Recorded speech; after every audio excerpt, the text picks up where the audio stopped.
السلام علیکم ورحمۃ اللہ وبرکاتہ۔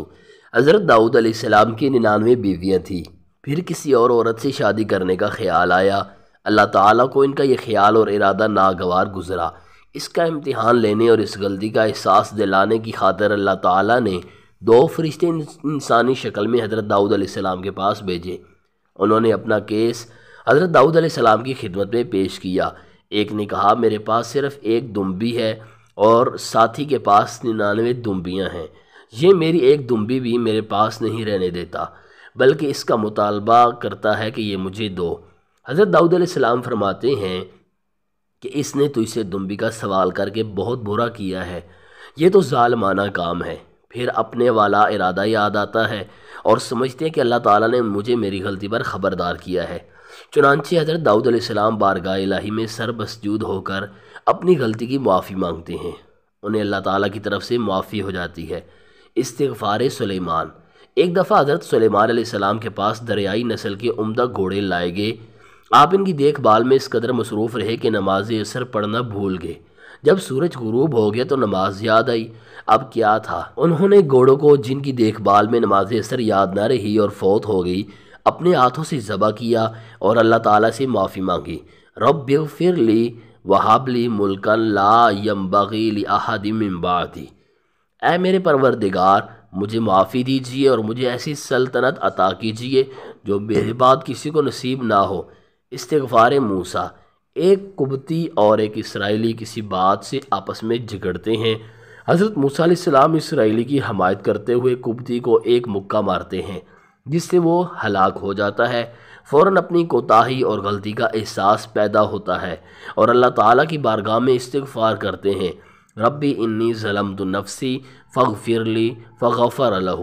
سورۃ القصص۔ اے میرے پروردگار، قبطی کا مار کر میں نے اپنی جان پر ظلم کیا، مجھے معافی دیجیے۔ اللہ تعالیٰ نے اسے معافی عنایت فرمائی۔ استغفار یونس۔ حضرت یونس علیہ السلام اپنی قوم کو واضح نصیحت کرتے ہیں۔ آخر قوم کی سرکشی اور طغیانی کو دیکھ کر مایوس ہو جاتے ہیں اور اللہ کی اجازت کے بغیر شہر چھوڑ کر چلے جاتے ہیں اور قوم کے لیے عذاب کی دعا کرتے ہیں۔ حضرت یونس علیہ السلام کی قوم عذاب کی خبر سن کر خوف زدہ ہو جاتی ہے، چنانچہ تمام مل کر بارگاہ الہی میں توبہ طائب ہوتے ہیں۔ اللہ تعالیٰ ان کی دعا قبول فرماتے ہیں اور عذاب الہی ان سے ٹل جاتا ہے، جیسا کہ فرمایا سورہ یونس۔ ادھر حضرت یونس علیہ السلام اپنی غلطی کی بدولت مچھلی کی خوراک بن جاتے ہیں اور اس کے پیٹ میں اللہ رب العزت کی بارگاہ عالی میں ان کے ساتھ معافی مانگتے ہیں، لا الہ الا انت سبحانک انی کنت من الظالمین۔ سورۃ الانبیاء۔ 40 روز تک انہی الفاظ سے اپنے مالک حقیقی سے معافی مانگتے رہے، پھر کہیں جا کر انہیں معافی ہوئی۔ استغفار سید المرسلین۔ حضرت صلی اللہ علیہ وآلہ وسلم کی ذات گرامی وہ ہستی ہے جس کے متعلق امت محمدیہ کا یہ عقیدہ ہے کہ آپ صلی اللہ علیہ وآلہ وسلم معصوم عن الخطا ہے۔ حضرت صلی اللہ علیہ وآلہ وسلم کثرت سے استغفار کیا کرتے تھے، چنانچہ ایک حدیث میں ذکر ہے کہ حضرت صلی اللہ علیہ وآلہ وسلم نے لوگوں سے مخاطب ہو کر فرمایا، یا ایھا الناس توبوا الی اللہ فانی اتوب الیہ فی الیوم 100 مرہ۔ بخاری۔ کہ لوگوں، اللہ کی بارگاہ میں توبہ کرو، میں ایک دن میں 100 مرتبہ اللہ رب العزت سے دعا کرتا ہوں اور توبہ کرتا ہوں۔ آپ صلی اللہ علیہ وآلہ وسلم مندرجہ ذیل استغفار کثرت سے پڑھا کرتے تھے، استغفر اللہ الذی لا الہ الا هو الحی القیوم واتوب الیہ۔ ابو داؤد۔ چنانچہ ایک حدیث شریف میں آتا ہے کہ اللہ تعالیٰ اپنے بندے کی توبہ سے اس شخص سے بھی زیادہ خوش ہوتے ہیں جو ایک بے آب و گیا چٹیل میدان میں اترتا ہے، اس کے پاس سواری ہوتی ہے جس پر اس کا کھانے پینے کا سامان بندھا ہوا ہوتا ہے، وہ وہاں چند منٹ سستانے کی غرض سے لیٹ جاتا ہے۔ تھوڑی دیر کے بعد جب بیدار ہوتا ہے تو کیا دیکھتا ہے کہ اس کی اونٹنی بما سامان خورد و نوش غائب ہے۔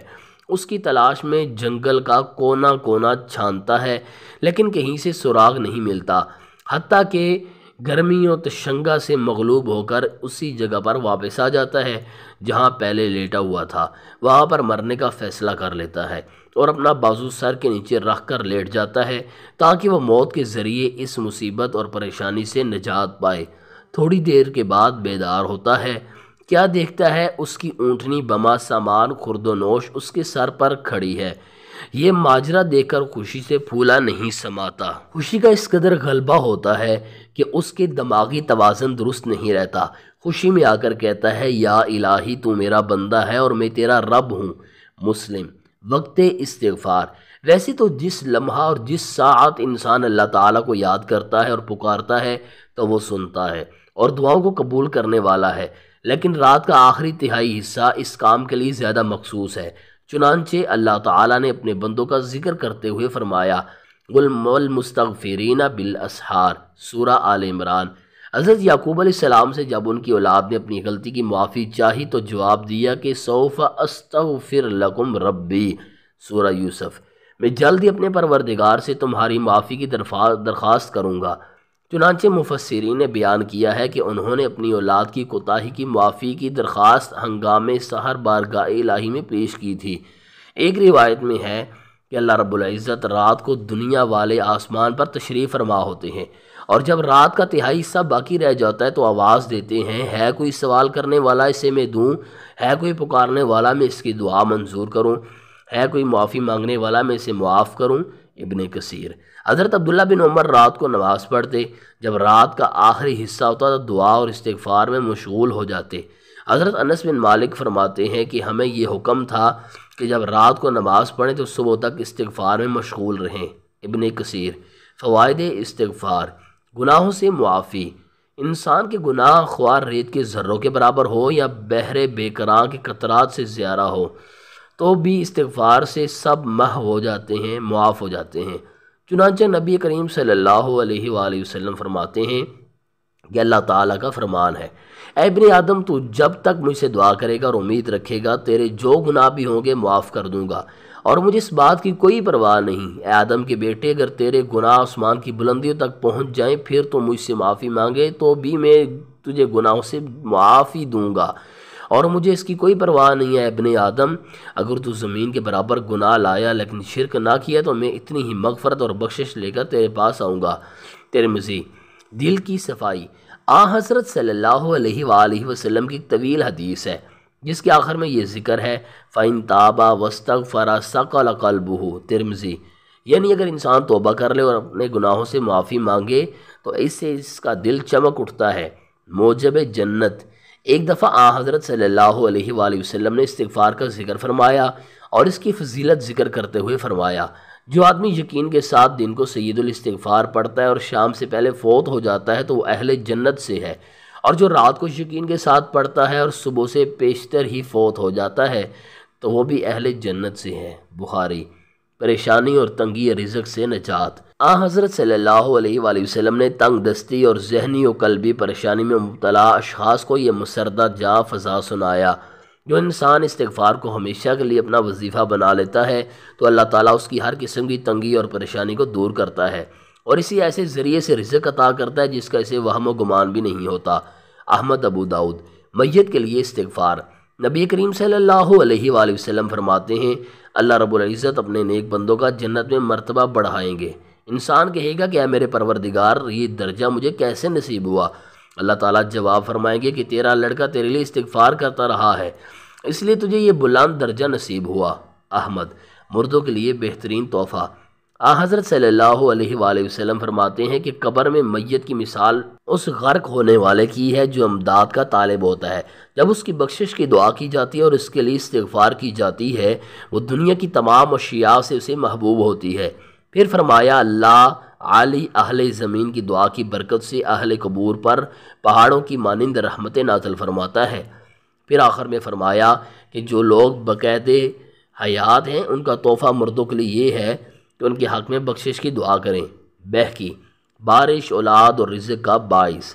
حضرت حسن بصری کے پاس ایک آدمی نے قحط سالی کی شکایت کی، آپ نے مندرجہ ذیل آیات تلاوت فرمائی استغفروا ربکم انہ کان غفارا یرسل السماء علیکم مدرارا ویمددکم باموال وبنین ویجعل لکم جنات ویجعل لکم انہارا، سورہ نوح۔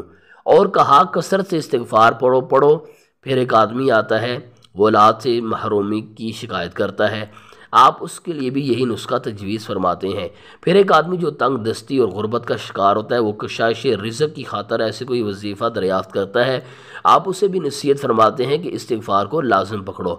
پھر ایک آدمی کھیتی اور پھلوں کی کمی کا شکایت لے کر حاضر ہوتا ہے، آپ اس سے بھی استغفار کی تلقین کرتے ہیں۔ پھر آپ سے دریافت کیا گیا کہ مختلف شکایات لے کر لوگ آپ کی خدمت میں حاضر ہوئے، لیکن آپ نے تمام کے لیے ایک ہی نسخہ تجویز فرمایا۔ آپ نے جواب میں سورہ نوح کی مندرجہ ذیل آیت تلاوت فرمائی، استغفروا ربکم انہ کان غفارا یرسل السماء علیکم مدرارا ویمددکم باموال وبنین ویجعل لکم جنات ویجعل لکم انہارا۔ سورہ نوح۔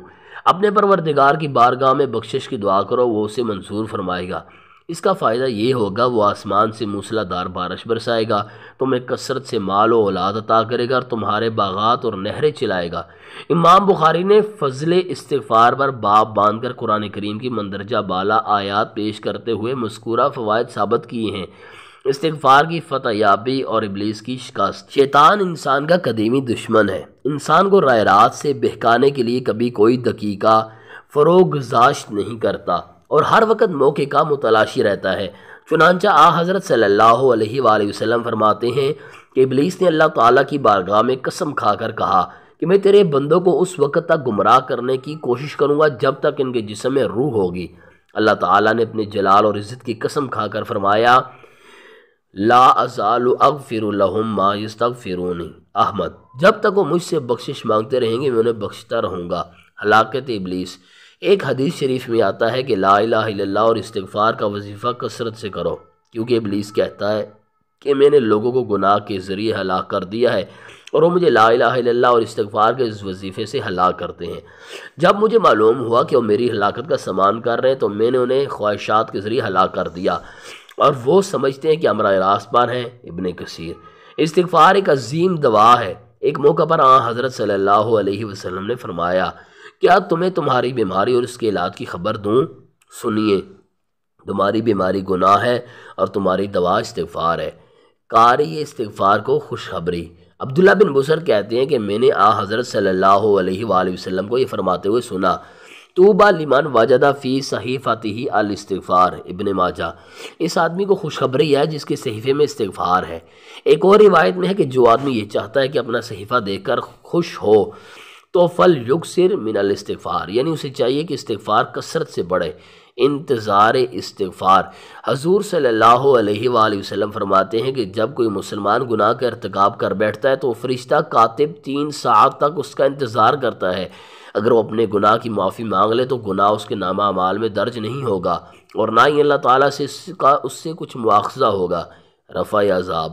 حضرت موسیٰ علیہ السلام کی قوم پر جب اللہ تعالیٰ نے ان کے گناہوں کے باعث پہاڑ بلند کیا اور گرانا چاہا تو وہ سجدہ میں گر گئے اور اپنے گناہوں کی معافی مانگنے لگے۔ اللہ تعالیٰ نے ان کے استغفار کی بدولت ان سے عذاب رفع کر دیا۔ اہل مکہ بار بار حضرت صلی اللہ علیہ وآلہ وسلم سے عذاب الہی کا مطالبہ کرتے ہیں۔